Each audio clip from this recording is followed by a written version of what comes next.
महाराष्ट्र शिक्षक लोकशाही आघाडीच्या राज्यस्तरीय अधिवेशनासाठी या व्यासपीठावर उपस्थित असलेले विधिमंडळातील माझे सहकारी आदरणीय राजेंद्रजी गावित, TDFचे अध्यक्ष GK Thorat sir, Narasu Patil sir, Vagesh Kadam sir, माजी जिल्हा परिषदेच्या अध्यक्षा वैदेही मॅडम, व्यासपीठावर उपस्थित असलेले आमचे शिवसेनेचे जिल्हा प्रमुख कुंदनजी, केदारजी, मला खास करून या कार्यक्रमाला ज्यांनी मानेवर बसून निमंत्रण दिलं ते माझे रत्नागिरी जिल्ह्यातले माझे मित्र आणि तुमच्या संघटनेचे पदाधिकारी सागरजी पाटील, व्यासपीठावरील सर्व सन्माननीय मान्यवर आणि मोठ्या संख्येने उपस्थित बंधू आणि भगिनींनो, मी आपल्या सगळ्यांची दिलगिरी व्यक्त करतो। यायला मला थोडा उशीर झाला,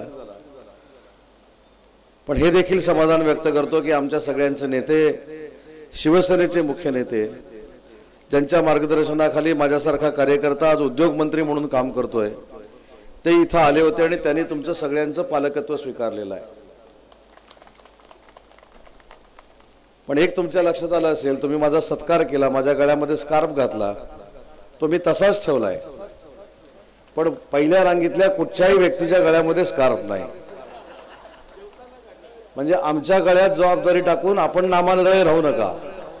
आपली देखील जबाबदारी आहे की जी जबाबदारी माननीय एकनाथ शिंदे साहेबांवर तुम्ही टाकली, जी जबाबदारी तुम्ही माझ्यावर टाकली, त्याचा पाठपुरावा करण्याची जबाबदारी व्यासपीठावरच्या सगळ्या मंडळींनी घेतली पाहिजे।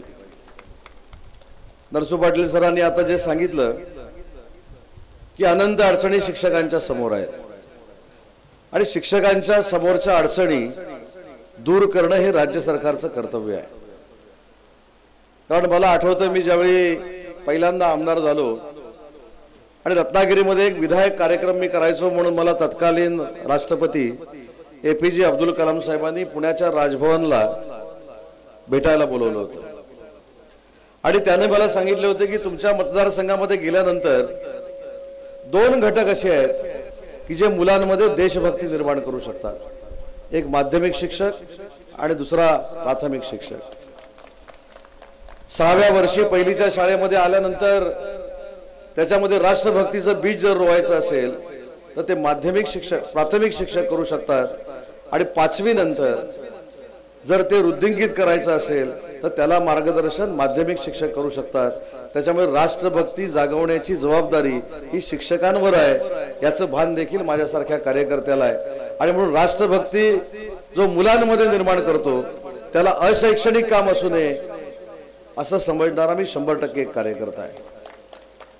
कारण माध्यमिक शिक्षक असतील किंवा प्राथमिक शिक्षक असतील, यांनी शिकवण्याचं काम केलं पाहिजे। मला तर एकदा आठवतं, शासनाने एक योजना काढली की हागणदारी मुक्त गाव, आणि हागणदारी मुक्त गाव ही योजना काढल्यानंतर ते संडास, ते शौचालय बांधलंय की नाही हे कोणी बघायचं जाऊन, तर शिक्षकांनी जाऊन बघायचं। आता मला कळत नाही की नक्की शिक्षकांनी करायचं तरी काय, ते माध्यमिक शिक्षकांना सांगितलं होतं, परंतु अशा पद्धतीची शैक्षणिक कामं असू नये असं समजणारा मी एक कार्यकर्ता आहे। आणि म्हणून मला असं वाटतं की तुम्ही आज एकनाथ शिंदे साहेबांचं नेतृत्व स्वीकारलंय असं म्हणायला काय हरकत नाही। त्याच्यामुळे तुम्हाला जी जी काय अडचण येईल ती दूर करण्यासाठी उदय सामंत तुमच्या सोबत आहे। अगदी मला तुम्ही गडचिरोलीच्या टोकाला बोलवा, मी यायला तयार आहे, परंतु आता आदला बदल नको। आता जो निर्णय घेतलाय तो शेवटपर्यंत, कारण मी अनुभव 15 वर्षात वेगवेगळे घेतले TDFचे। सागर बरोबर ना, हे जाहीरपणानं सांगितलं पाहिजे, कारण शेवटी आज आपण एक संघपणानं काम करतोय, एक संघपणानं काम करण्याचा निर्णय घेतलाय। हा निर्णय तुम्ही कशामुळे घेतलाय की ज्या पद्धतीनं मागच्या 3 वर्षामध्ये माननीय एकनाथ शिंदे साहेबांनी सर्वसामान्य लोकांमध्ये जाऊन काम केलंय, प्राथमिक शिक्षकांमध्ये जाऊन काम केलंय, माध्यमिक शिक्षकांमध्ये जाऊन काम केलंय, वरिष्ठांमध्ये जाऊन काम केलंय। माझ्या महिला भगिनींसाठी मुख्यमंत्री माझी लाडकी बहीण योजनेसारखी योजना माननीय एकनाथ शिंदे साहेबांनी या महाराष्ट्रामध्ये आणली। अशा नेत्याच्या नेतृत्वाखाली तुम्ही आता काम करणार आहे आणि आमचा नेता संवेदनशील आहे, हे मी अभिमानानं सांगतो। संवेदनशील आहे, भावना प्रधान आहे आणि वेळ पडल्यास तो कठोर देखील होतो। त्याच्यामुळे तुमचं जे काय काम आहे ते आमचे सहकारी मंत्री दादा भुसे साहेबांकडे काम आहे आणि दादा भुसे साहेब देखील माननीय एकनाथ शिंदे साहेबांच्या नेतृत्वाखाली काम करतात। त्याच्यामुळे मला असं वाटतं की तुम्ही देखील विचार करूनच निर्णय घेतलेला आहे। शिक्षक मंडळी देखील फार हुशार असते, कधी काय करायचं हे आमच्यापेक्षा जास्त शिक्षकांना कळतं, म्हणूनच आम्ही एवढे मोठे झालो ना। जर मला माध्यमिक शिक्षकांनी प्राथमिक शिक्षकांनी शिकवलंच नसतं तर उदय सामंत देखील राज्याचा उद्योग मंत्री होऊ शकला नसता, हे देखील प्रामाणिकपणाने इथे मी सांगतो। मग जे शिक्षक एखाद्या कार्यकर्त्याला उद्योग मंत्री बनवतात, उद्योग मंत्री बनवण्याचा उद्योग करतात, ते शिक्षक राजकारणात देखील काही करू शकतात, याची पूर्ण जाण आमच्यासारख्या कार्यकर्त्यांना नरसुजी आहे। आणि म्हणून मला असं वाटतं की प्रामाणिकपणाने पुढे जाऊ। जी काय संकट येतील ती तुमची संकट नाही, ती आमची संकट आहेत असं समजून आम्ही तुमच्या बरोबर राहू। पण एकदा निर्णय घेतला की तो आता चिरकाळ टिकला पाहिजे, यासाठी आपण सगळ्यांनी मिळून प्रयत्न केले पाहिजे, नाहीतर आमच्या सागरची अडचण होते। बरोबर की नाही? ते मूर्ती लहान आहे पण कीर्ती महान आहे। तुम्हाला अजून काही गोष्टी मी सांगितल्या नाही। अडचण कशी होते बघा की सागर सारखे तुमचे जे कार्यकर्ते आहेत, सागरजींसारखे जे तुमचे कार्यकर्ते आहेत, हे प्रामाणिकपणाने काम करत असतात, प्रामाणिकपणाने आमच्याशी संपर्क ठेवून शिक्षकांचे प्रश्न सोडवत असतात। मग अचानक तुम्ही काहीतरी वेगळा निर्णय घेतला की त्यांच्या समोर प्रश्नचिन्ह निर्माण होतं, त्यांची अडचण होते। पण मी आवर्जून आज या व्यासपीठावर सांगतो, अशी अडचण होऊन सुद्धा या सागर पाटलांना माझी कधी अडचण केली नाही, म्हणून या कार्यक्रमाला मी इथं आलेलो आहे। आणि म्हणून काल साहेबांना देखील मी रात्री सांगितलं, मी काल सागरजींना फोन केला होता, साहेबांना रात्री सांगितलं की आपल्या लोकांचा मेळावा आहे, आपल्या शिक्षकांचा मेळावा आहे, आपल्याला ताकद देणाऱ्या शिक्षकांचा मेळावा आहे, म्हणून साहेब तुम्ही तिथे गेलंच पाहिजे आणि त्यांचं पालकत्व स्वीकारलं पाहिजे। काल रात्री साहेबांचा दौरा ठरला आणि आज आमचा नेता इथं येऊन तुमचं पालकत्व स्वीकारून गेला, हे आमच्या सगळ्यांसाठी अतिशय महत्त्वाची बाब आहे। आणि म्हणून शिक्षकांचे प्रश्न, जुनी पेन्शन योजना असू दे, संच मान्यता असू दे, अजून जे काय GR असेल 2024 यासाठी सविस्तर बैठक आपण शालेय शिक्षण मंत्री आदरणीय दादा भुसेंच्या सोबत लावू आणि तुमच्या मनात असलेल्या शंका, तुमच्या मनात असलेले शासनाकडचे निर्णय आपण नक्की करून घेण्यामध्ये यशस्वी होऊ, हा शब्द द्यायला आज या व्यासपीठावर मी उपस्थित आहे। पण अजून एक मला आपल्याला विनंती करायची आहे। मगाशी आपण अनेक आमदारांची नावं देखील सांगितली आणि हे देखील सांगितलं की नोकिया कंपनीसारख्या आपल्या संघटनेचं होऊ नये, यासाठी तुम्ही निर्णय घेतला। मी आज आवर्जून जबाबदारीने या व्यासपीठावर सांगतो, भविष्यातल्या आमदारांची पुनरावृत्ती जर विधानसभेमध्ये किंवा विधान परिषदेमध्ये व्हायची असेल तर तुम्हाला एकनाथ शिंदे साहेबांशिवाय पर्याय नाही। आणि मी तुम्हाला शब्द देतो की ज्यावेळी वेळ येईल तो एकनाथ शिंदे साहेब तुम्हाला नक्की प्रतिनिधित्व या अशा मोठ्या सभागृहामध्ये देखील देतील। कारण शेवटी सर्वसामान्यांचा नेता म्हणून, सर्वसामान्य कुटुंबात जन्माला आलेला एक शेतकरी कुटुंबातला मुलगा म्हणून माननीय एकनाथ शिंदे साहेब या संपूर्ण महाराष्ट्रामध्ये काम करतायत। कधी कधी ते दऱ्याला शेती करायला गेले गावीत साहेब, काही लोकांच्या पोटात दुखतं। मी कालच साहेबांना सांगितले ओव्याची लागवड पण करा, पोटदुखीवर ओवा चांगला, त्याच्यामुळे ओव्याची लागवड तुम्ही करा, तो ओवा पोटदुखीवर पोचवण्याची जबाबदारी माझी, मी त्यांना पोचवतो। पण कशासाठी जातात? शेतकऱ्यांचा पोरगा म्हणून शेती करायला जातात। पण आज काश्मीरला एवढा मोठा प्रसंग घडला, माझ्या नेत्यावर विश्वास आहे आणि माझ्या नेत्याबद्दल मला अभिमान आहे की दिवस रात्र एक करून महाराष्ट्रातल्या फसलेल्या पर्यटकांना इकडे पाठवण्याचं काम एकनाथ शिंदे साहेबांनी केलं। आणि जे शेतावर गेले म्हणून टीका करतात ते कुठे आहेत माहिती आहे का कोणाला? लंडन, तिकडे शेती करताय। त्याच्यामुळं कुणी कोणावर टीका करायची हे देखील भान आपल्या सगळ्यांना असलं पाहिजे। आणि शिक्षकांच्या समोर मी का सांगतोय तर शिक्षकांनी देखील या गोष्टीचा विचार केला पाहिजे। ज्याचं नेतृत्व आपण स्वीकारलंय, ज्याच्या मार्गदर्शनाखाली भविष्यामध्ये आपण काम करतोय, तो तुम्हाला कधी वाऱ्यावर टाकणार नाही, हा विश्वास त्यांच्या वतीनं मी आपल्याला देतो।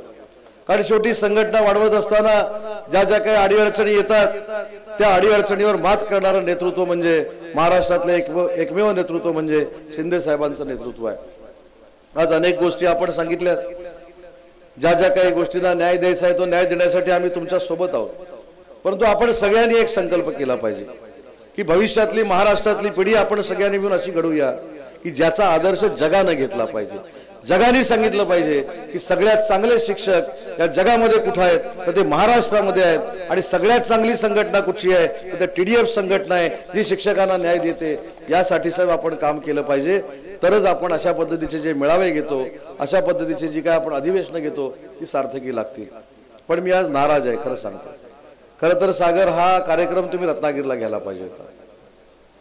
जर भविष्यामध्ये मी तुमच्या सोबत पाहिजे तर पुढच्या वर्षी पाहुणचार माझ्याकडनं घ्या. रत्नागिरीला हा इतका समुद्राच्या किनारी चांगला कार्यक्रम आपण करू की आयुष्यभर रत्नागिरीलाच कार्यक्रम झाला पाहिजे, ही भूमिका TDF संघटना घेईल. पण तुम्हाला अजून एक त्यातला धोका सांगतो. असाच एक मेळावा सिंधुदुर्गचा पालकमंत्री असताना मी सिंधुदुर्गमध्ये घेतला आणि दुसऱ्या दिवशी माझ्या असं लक्षात आलं, टीव्हीवर बघितल्यानंतर शिक्षक सिंधुदुर्गात कमी आणि गोव्याच्या समुद्रावर जास्त होते. बघितलं असेल तुम्ही, मी खोटं बोलत नाही. तसं काय होऊ नये. आपण त्याच्यासाठी पाहिजे एक दिवस खुला ठेवू, 2 दिवस अधिवेशन करायचं आणि 1 दिवस तुम्हाला काय समुद्रात जे काय करायचं ते करा. पण अधिवेशनात जर तुमचा प्रत्येक शिक्षक तिथंच बसणार असेल तर माझ्याकडे अधिवेशन घ्या. तिसऱ्या दिवशी आपण अधिवेशन निसर्गासाठी खुलं करून टाकू. त्याच्यामुळे रत्नागिरीचा पाहुणचार घ्यायला नक्की पुढच्या वर्षी माझ्याकडे आपण हे अधिवेशन घ्यावं. आणि अधिवेशन रत्नागिरीला का घ्यावं?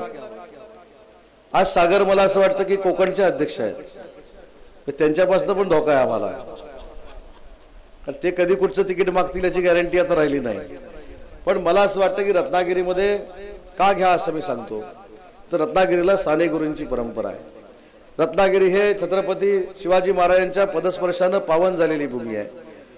स्वातंत्र्यवीर सावरकर पदस्पर्शानं पावन झालेली भूमी आहे. लोकमान्य टिळकांच्या पदस्पर्शानं पावन झालेली भूमी आहे. झाशीच्या राणीच्या पदस्पर्शानं पावन झालेली भूमी आहे. डॉक्टर बाबासाहेब आंबेडकरांच्या पदस्पर्शानं पावन झालेली भूमी आहे. 6 भारतरत्न 6 हे कोकणातले आहेत, त्यातले 4 रत्नागिरी जिल्ह्यातले आहेत. त्याच्यामुळं असा हा कार्यक्रम चांगलाच घेतलाय तुम्ही. पण अशा पवित्र ठिकाणी येऊन आपण शिक्षकांचं राज्य अधिवेशन घ्यावं हे निमंत्रण आज या कार्यक्रमाच्या निमित्तानं मी आपल्याला देतो. ज्या ज्या काही गोष्टी तुम्ही माझ्यासमोर मांडल्यात, खरं तर माझ्यासमोर मांडायची काय आवश्यकताच नव्हती. शिंदे साहेबांनी ह्या सगळ्या गोष्टी ऐकलेल्या आहेत, सगळं त्यांनी समजून घेतलेलं आहे. त्याच्यामुळे याचा आउटपुट महिन्याभरामध्ये तुम्हाला मिळणार आहे. मी साहेबांचं पूर्ण भाषण हेलिकॉप्टरमधनं येताना ऐकत होतो. साहेबांनी जो शब्द दिलाय त्याचा पाठपुरावा करायची जबाबदारी माझी आहे. पण मगाशी ह्याचं लक्षात ठेवा, फक्त आम्ही तुमचा घातलाय, तुम्ही आमचा घाला, पण ती जबाबदारी माझी आहे. आणि जर तुम्हाला शासनाकडे वकील पाहिजे असेल तरी फुकटचा वकील मी आहे. तुम्ही अजिबात चिंता करू नका. कधीही माझ्याकडे या, कधीही माझ्याकडे येऊन मला मुख्यमंत्र्यांकडे घेऊन चला, उपमुख्यमंत्र्यांकडे घेऊन चला. तुमच्या संघटनेला ताकद देण्याची जबाबदारी आज उदय सामंतने स्वीकारलेली आहे एकनाथ शिंदे साहेबांच्या नेतृत्वाखाली. आणि म्हणून मगाशी मी म्हटलं, धरसोड नको. आता निवडणुका आले की काय तुमच्या कुठच्या निवडणुकीला तुम्ही उभे राहता. शिक्षकांच्या निवडणुकीला उभे राहता, पदवीधरच्या निवडणुकीला उभे राहता.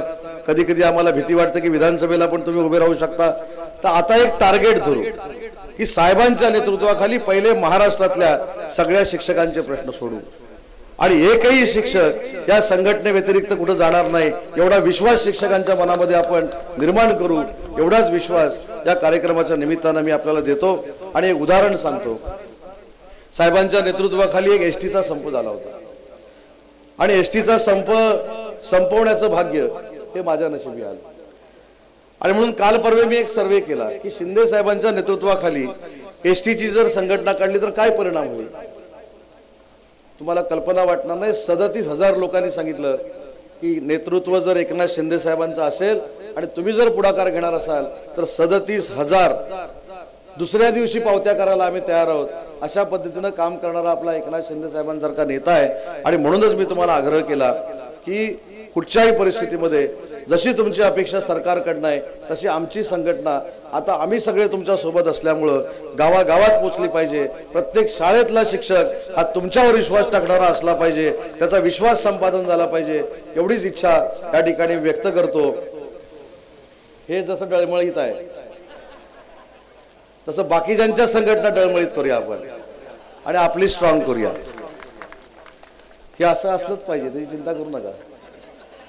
पण आज मनापासून बरं वाटलं की शिक्षक देखील अतिशय चांगल्या पद्धतीचा कार्यक्रम करू शकतात, वेळेच्या आधी भाषण थांबवू शकतात. हे देखील आज मला कळलं.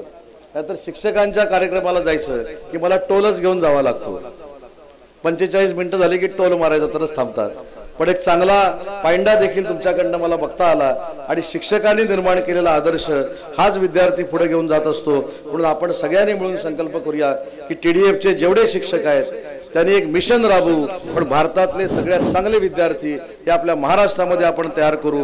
भविष्यामध्ये जगातली लोक म्हणतील की TDF संघटनेच्या माध्यमातून, शिक्षकांच्या माध्यमातून सगळ्यात आदर्श मुलं जर कुठं तयार झाली, विद्यार्थी कुठं तयार झाले ते महाराष्ट्रामध्ये झाले. अशा पद्धतीचं कामकाज भविष्यात तुमच्या सगळ्यांच्या साथीनं आपण करूया एवढीच विनंती करतो. यायला उशीर झाला त्याबद्दल मनापासून आपल्या सगळ्यांची दिलगिरी व्यक्त करतो. बोलण्यामध्ये जर काही पाठीपुढे झालं असेल तर राग मानू नये आणि राग माझ्या निवडणुकीवर काढू नये एवढीच विनंती करतो आणि थांबतो. जय हिंद, जय महाराष्ट्र.